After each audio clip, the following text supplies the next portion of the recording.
Ce sera un événement pour les quelques 150 000 ressortissants britanniques de notre région, le couronnement demain de Charles III.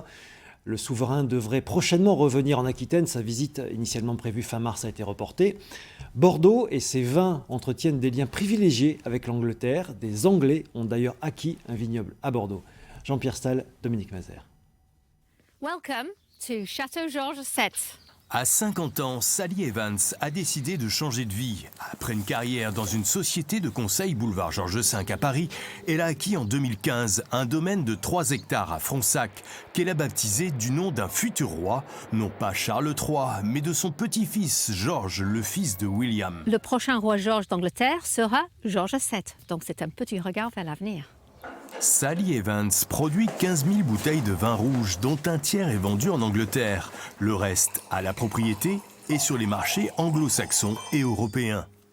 Je me suis dit, où est-ce qu'ils font du bon vin? Apparemment à Bordeaux. Je ne connaissais pas du tout Bordeaux.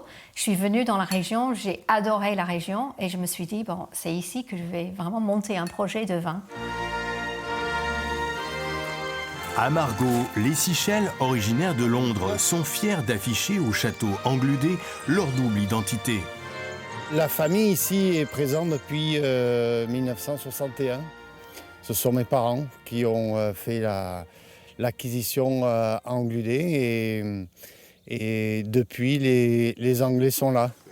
Ici, on aime rappeler les liens étroits entre Bordeaux et la couronne britannique qui remonte à Aliénor d'Aquitaine.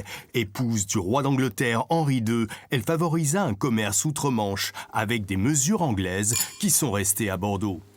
C'est ce qu'on essaie de cultiver aussi, de plus en plus.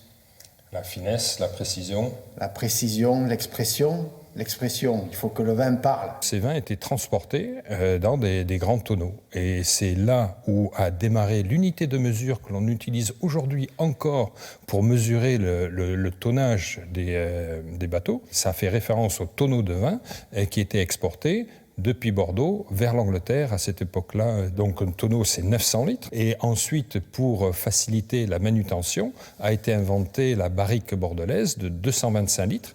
Et c'est des mesures qui remontent donc du XIIe, XIIIe siècle. Un marché florissant, puisqu'au XIVe siècle, 900 000 hectolitres de vin du sud-ouest étaient vendus à Londres. L'Angleterre reste encore aujourd'hui le 3e marché à l'export pour Bordeaux. Aujourd'hui, on exporte 150 000 hectos de vin de Bordeaux à destination de l'Angleterre. To the King. To the King.